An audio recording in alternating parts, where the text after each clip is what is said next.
Number 7, humility of the heart, back down to earth. Humble yourself before Allah subhanahu wa ta'ala. Man tawada'a lillahi rafa'ahu. You lower yourself for the sake of Allah, Allah elevates your status. Allah elevates your status. Humility of the heart before Allah subhanahu wa ta'ala. And when the commandments, when the teachings of Allah, when the commands of Allah are mentioned, immediately what do we say? We hear and we obey. That's it. سمعنا وأطعنا. No argument. Because that is the meaning of Islam. Islam means what? Submission. Not you find a sister, I'm a Muslimah, alhamdulillah. Okay, sister, wear your hijab. No, it's not a must. Or some of them, they say, there is nothing called hijab in the Quran. Hello? What is wrong with you? That means you never read the Quran.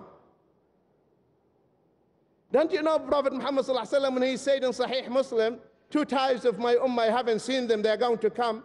One type, they carry whips like the tails of the cows, and the other, women dressed yet naked, their hairstyle like the camels, the humps of the camels. They will not enter the Jannah, and they will not smell the fragrance of the Jannah. This was difficult for the Sahaba to imagine. Women dressed and yet naked. Today you will see them wearing tight fitting. You see all the body, or transparent, whatever. So, humble yourself and obey Allah subhanahu wa ta'ala. And when the command of Allah comes, no argument. Aisha said about the women of the Ansar, Sahih Muslim, رحم الله نساء الأنصار لما نزلت آية الحجاب غدونا معتمرات بمروطهن في صلاة الغداء كأن على رؤوسهن الغربان. Aisha is saying, Allah's mercy be upon the women of the Ansar.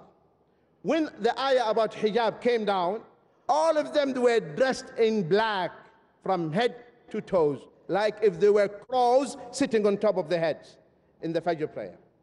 The women of the Sahaba, they were not reluctant. They were not reluctant. Immediately they followed what Allah subhanahu wa ta'ala commanded them. And today you find Muslims arguing. You tell him Allah says this, why?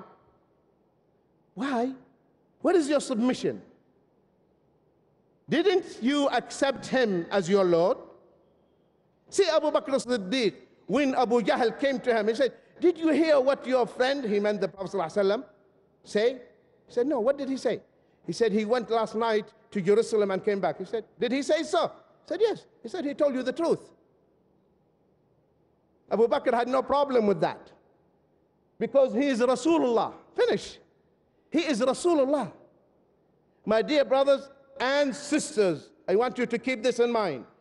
Whenever you come across a hadith of the Prophet ﷺ, imagine yourself, you are in front of him.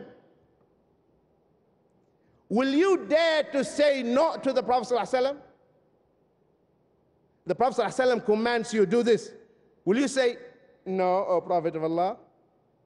So when you read the hadith, imagine you are standing in front of the Prophet ﷺ. Are you following, brothers and sisters? Number